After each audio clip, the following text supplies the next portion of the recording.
Hey everyone, today we're going to talk about floor recovery as you go throughout your day. Um, so we talk about this because your first impression um, is what we're focused on with your customer.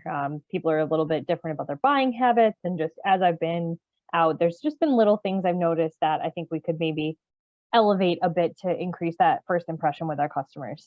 We talk a lot about first impression in preparedness for your day as far as your personal appearance, but this is really focused more on the store appearance for your consumer when they come in. So first things first is the exterior impression. You guys all come in the building through the parking lot the same way that your customer would, and that is their true first impression of us as a company, your stores, before buying. So as you're coming in, if there's trash in your parking lot, things like that, make sure you guys are cleaning it up. If your exterior signage, if there's anything going on with that, let me know.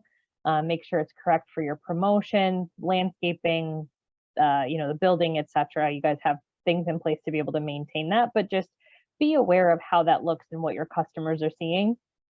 You guys look at it every day. And so sometimes you get a little bit blinded to it because it's the same every day, where your customer only sees it the couple times that they might be in our store if they do come back more than one time. The next one is your first impression inside the store. So we do a lot of focus to get the entry spaces to be aesthetically pleasing, but also think about your other senses.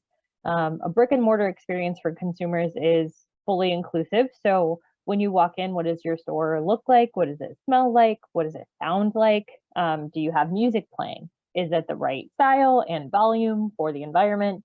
Does it, smell damp in the store? That may be something you want to take a look at. Do we need to put an air freshener near the front entry? Things like that.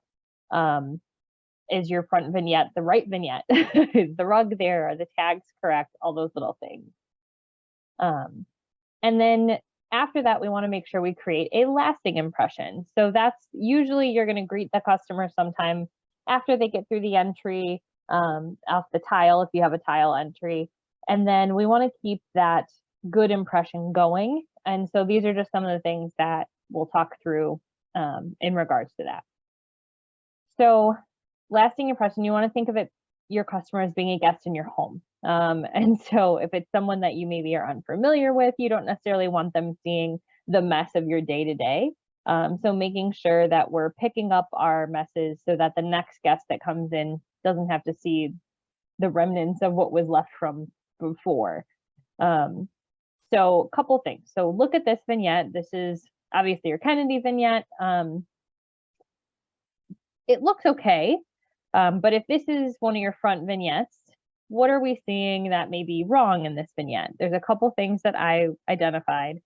So first things first, you'll notice the pillows. We've got 3 pillows on the sofa, 1 pillow on the love seat. They're not balanced. Now I've seen 2 pillows on the sofa that are done asymmetrically, and that looks good when they're planned and done that way. But you can tell in this example that someone tried it, they just got moved around and no one ever put them back. So that's the first thing. Obviously, that's the easiest thing. It's the biggest thing in a vignette that gets moved around the most. The other thing in this vignette is the ottoman. It's a little bit off kilter, obviously, to get somebody through. Maybe they were trying the recliner, whatever it may be. The other thing about the ottomans that you'll notice is you cannot see the tags. There are tags on these. In this instance, they were facing inside, and so you want to make sure the tags are outside and visible so that your customer knows, one, that it's for sale, how much it is. It gives them a little bit more insight into that vignette or that piece if they're interested. So those little changes you can see here, they don't seem huge, but for your customer impression, that is a much more finished and put together vignette than this is. So we want to make sure that we're showcasing that well for them. Here's another example. So like I said, some vignettes are done well when the 2 pillows are on one side. Again, this is an example where obviously it was not. You can see the coffee table is on an angle. And so we just want to tidy it up. One of the reasons we talk about this so much is if your customer comes in and they see this, it looks lived in, which some people may argue is a good thing in a furniture store. You want it to feel lived in. However, your customer, typically the woman of the household, is going to look at that and think, I have to clean all that stuff. This is how I'm going to have to maintain it, et cetera, et cetera. Where if it's already done and put together, they start to really get a feel for how it's going to look in their home. They'll start to think about how holidays are going to be, especially this time of year. And so we just want to have that a little bit more polished. Here's another example. This one's not too bad. Again, slight table off kilter. The pillows are there, but they're kind of slumped down where they've just fallen. Maybe somebody bumped it, maybe they just kind of shifted it, or someone tried to put it back and just didn't realize like the look that it was creating. And again, here we've just fixed the pillows, fixed the table, and kind of tweaked the vignette a little bit. It's not huge differences in each grouping, but add it all together, it'll give the store a completely different feel. It's almost like having a button-down shirt that's not ironed. And so this is that step we want to just be able to get the wrinkles out, if you will. So a couple ways to prevent these negative impressions that can come into mind for your customer, what we call recovery walks. So as you guys are working with customers, if they move pillows to sit down and try a piece, just put the pillows back when they're done, put the throw back. You'll notice if you start doing that, your customer actually does it for you. It makes it a lot easier. Or if they're kind of a very fast-paced customer and you don't even have time to do that, sometimes just doing that store walk when you're done. I always recommend for people, even if your customer didn't sit in something, like just do a full store walk, because there might be something that shifted from someone else, somebody else missed it. Again, you guys kind of sometimes can go a little bit, I would say nose blind, but you get numb to it because you see the same thing every day, so it doesn't have the same impact when something's off kilter. So just kind of taking a minute to go through and really look for some of these things. The big thing is helping each other. Obviously, if you guys are working with a customer that's been there for 2 hours and there's a lot going on, and they're jumping from item to item, if you see a fabric book that's sitting out and you can kind of tell that the other person's done with it, just put it back. If it's pillows that you're walking through, put it back. You would want the same thing. It's going to help make sure that all of your tools are in the right places when you need them for your customer. The third thing would be morning and evening walkthroughs. There's been quite a few times that I've gotten to your stores at 10 a.m. or before and come in and done a walkthrough, and there's multiple vignettes that are not perfect. There's pillows moved, there's a kidney that's on the floor, whatever it may be. And so if you guys can do a night walk and do a morning walk, you should be able to have that ready for that first customer to come in and have the perfect first impression. In theory, if you're doing progressive recovery walks, you shouldn't have too much to take care of that last walkthrough at the end of the night or first thing in the morning. It's just going to be kind of fluffing and maintaining. And then what does this all do for you? Obviously, it's work for your customer. It's better for their impression. So it's going to keep it in presentation ready mode. You want to set the stage. You want it to look as perfect as possible. So these are more maintenance pieces. It's going to help you find your selling tools. So when fabrics are put back, when tape measures get put back, catalogs, etc., when you guys need them for the next customer, they're there and they're ready and you know where they are. You're not taking 5 minutes to try and find a sample because it got left on a sofa on the other side of the store. And then working in a tidy space will help keep you sane. You guys deal with so much on a day-to-day basis. Sometimes having stuff just put away makes that one less element of clutter in your mind when you're trying to think through everything. So what are some of the other maintenance expectations besides the sofa groups that we looked at? So for your recliners, they're going to be in a neutral position with the exception of lift chairs. You'll see we want to have the lift chairs shown in the uplifted position.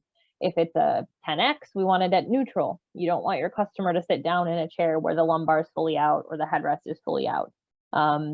Any of those U and X prefix chairs, it's very easy now to do that. You just run through and hit the home button on any of those chairs that people have tried. Obviously, you want footrest down. You want the backrest fully up on any of the manual chairs, any of the power chairs as well. And then for the lift chairs, you want them shown up so that you can have your customers that are trying them kind of see how it works going from a standing position into a reclined position. It also draws more attention to those items. So when the customer comes in, they're not scanning and looking around. They know right where to go. They can head that direction, and you can meet them there if they come in that quickly. For tags, just make sure that they're the correct promotion. Obviously, I know you guys are really good at that, but also that they're attached. I see a lot of times in stores where there's a tag and it fell off, as they do, and it gets shoved between the seat and the arm, or the truck came and it hasn't been attached. But sometimes it's 2 or 3 days after. So just take your Denison gun and one of your recovery walks and reattach tags. It's not a whole lot extra to walk and grab the Denison gun before you do a walk through the store. Gets you guys your steps in and all those good things that you're looking to do.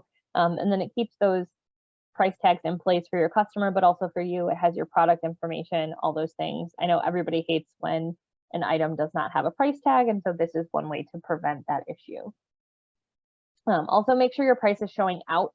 I've seen artwork tags, lamp tags, table tags, things like that, where you guys use the picture on the back or somebody has flipped it over to get product information, even on upholstery. And so that's the information showing out. Just try and keep the prices shown so that your customer can see it. Obviously, some of them spin, but just little things to look for as you go through. For your sofas that have pillows, La-Z-Boy upholstery pillows have a zipper. Make sure your pillows are set in the vignette with the zipper pointed down towards the seat on the sofa. I know that's a very small detail, but it's kind of noticeable if you're in them all the time. They have a different pattern direction. You'll kind of see it. It's just a little nicer looking to have those corners peaked at the top.